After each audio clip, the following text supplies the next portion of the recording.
So I had a client, and I had a few clients that came up to me and they say, Cindy, me and my partner are having issue with our debts and we don't know how to resolve it. And there was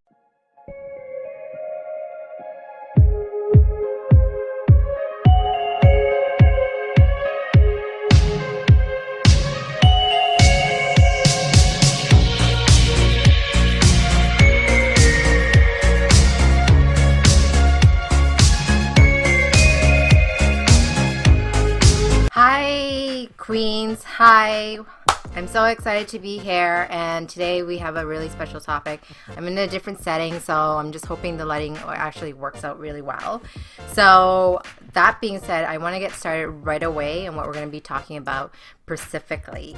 So today we have a special topic about debt, and I have noticed that when a man actually, brings on a woman in his life and he starts to accumulate a lot of debt. And I don't know if you guys notice that. Maybe if you guys are in a relationship right now, and you can share me some stories about how you guys manage about your debt. So today's is all about debt, because I'm seeing the theme comes up over and over again. I'm going to use a few things of analogies about astrology.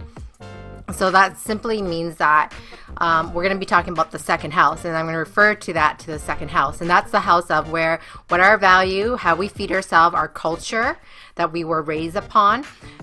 And those are the things that we need to deal with in our relationship, because it's going to come up in any ways. The eighth house is also a house of partnership resources.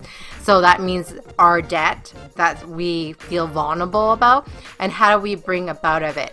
So I had a client, and I had a few clients that came up to me and they say, Cindy, me and my partner are having issue with our debts and we don't know how to resolve it. And there was more debt, and we don't want to file bankruptcy. So how do we deal with that? I totally understand this, because I, as myself, when I'm in a relationship with my partner, and I noticed when we were looking into buying a home and purchasing a house and things like that, I didn't realize that he was in charge of food and entertainment. He was spending about over $500 each month. So let me say that again. $500 for 2 people. And it goes up. It's minimum is $500. And I was like, how are we spending grocery $500 for 2 people? Right? It didn't make sense to me. So obviously, if you didn't know, I have a background of accounting, and that's what I specialize in, is accumulate debts and how do we get rid of it and how do we structure it. So that means that we need to use our Saturn structure. So that means where Saturn breaks down things and put things all organized and do the grungy and dirty work. You're going to find that, he or even yourself want to pull away. When you look at the number at the end of the day, you're going to want it to pull away, and you might create arguments. I think it's really important as when you're in a relationship that you work together as a team versus as an individual.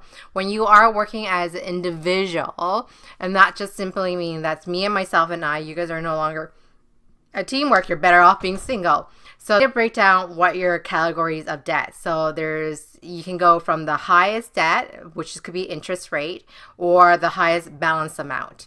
And you want to break down exactly what's going to be paid off. And that's meaning accumulating debt together. So I can give you an example. So my partner was spending about $500 for both of us for feeding us, just feeding us, okay? Forget rent, forget mortgages. And so we both own our own business. So that means that we also had large amount of if you owe tax to the government from your income tax, right? So we had debt on that part of it, and how do we pay that off, and which one is most are categorized. And I think what we made a decision, instead of the guy feeling like he had to take on the responsibility of the full debt, I think it's more important that you break down all the debt and then you figure out what you want to pay off. There's so many advantage of what you want to pay off. So there's snowball effects, there's avalanche debt. So I don't know if you guys have ever heard those terms before. So the snowball effects, so you're going to find out balance of whatever Visa or credit card that you have, and you're going to pay off that amount first. And then once you pay that one off, and then you're going to go into the second lowest amount, remaining balance. Or you can do the avalanche, which is very similar to whatever is the highest interest rate, that's one you want to pay off. Again, there's pros and cons, whatever you're more motivated. If you're more motivated to see result, I think the snowball effects would work best. So paying off the lowest amount, remaining balance, and then, you know, going to the next level, the second remaining balance, and it goes forward from there. So that's what it is. I think when you sit down with your partner, when you come up with a plan and figure out what works best, if you guys are not financially like savvy, it's okay. Not a big deal at all. What you have to do is find somebody like either myself or somebody who has an accounting background or is a financial advisor, and hopefully they don't have Uranus in the second house. That's a house of like your ass is being dissolved. So you want to make sure that you have somebody that you can trust with your finance and be able to look into something that for you. I think that's a big key factor when you allow yourself to be in a place where you work together and come up with a plan. And I think everybody should look at their debt at least once a month. So you need to know how much interest that you're paying out. And the best part about all of this, all of the numbers of debt can be negotiable. So that's the best part. So you want to find out what you are taking home and what you are spending for entertainment or eating out or going on date nights or spending birthdays and things like that. I think that's a huge thing for anybody out there. So if you need any other sort of advice that happens in this area, I would totally recommend you to look at your debt so that your partner, and especially if it's a masculine energy, is taking on that responsibility.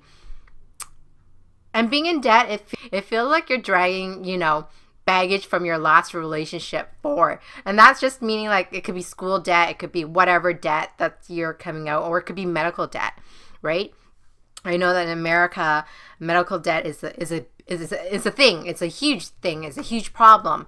So I want to make sure that you guys are in the right step when you are in a relationship as well, that when things don't pop out of like nowhere, you don't know what to do about it and where the money is actually leaving. I think it's so important to have that conversation with your partner so that you can eliminate those issues, that you can move forward. When you are able to eliminate those debt or have some sort of structure and plan, I think there will be a sense of relief. Somebody's got to be in charge of it, right? So I'm not saying that fully put all in charge to the one person in a relationship. I think one person should be in charge of entertainment. If somebody wants to deal with that, that's great.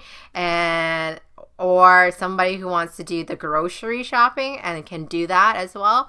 You don't have to live like a frugal lifestyle. I'm not saying that you go live through Dollarama or the dollar store for the rest of your life. I'm a Taurus. I love material things. I like nice things, obviously. And I think it's really important here when you don't actually look at your own debt or look at your own stuff. I think it's more devastating than anything else out there, because did you know that most people, especially statistics says that people go through divorce or a relationship breaks up, it's simply because they don't have it together with their finance. And that's where I want to take this message, is making sure not your own individual finance is together, but also your as a couple, so that you guys can actually continue creating lasting love. And this is what my channel is all about, is creating lasting love. How do we deal with the problem? What is the solution? And what is the outcome? What do you want? If you don't deal with it, guess what? You're going to be a statistic out there, like in America, or even, you know, in North America in general. Why the divorce rate is so high is because people don't want to deal with like stuff like this. The stuff is the dirtiest stuff. How do we deal with it? How do we build relationship or a team plan? I think that's such a big factor for so many people out there. Just kind of refuse to do that. And I think it's a really sad place when you don't want to look at your own vulnerability. I think it feels like being naked, really. And I get that. But it has to be done, because if you're not going to do it, it's one of those skeletons that's going to haunt you at night. And that's the most scariest part out of anything out there. So I really hope that to create lasting love, you have to put some work into it. There is no magic pill out there. Except I want to conclude today's topic. I hope that I have taught you the stuff that you need so that he doesn't pull away from you. And I hope you own your own queendom. And we'll talk about, maybe next time I'll talk about when a woman makes more money than the man. If that's something that you're really interested in, leave a comment down below and I'll make a video based on that. And how does he respond to that? If you found this video helpful, please share it with your friends, because sharing is caring. If you want my help in your relationship or dating situation, you can always book a time with me. Check out the link below. To stay in touch, subscribe to my channel and don't forget to hit the bell button so you can be notified when I post new videos. Please go ahead, hit the like button, because it encouraged me to create more contents like this every week for you. If you have any ideas for a video, please leave it in the comment section below. Thank you so much for watching, and I'll see you next time.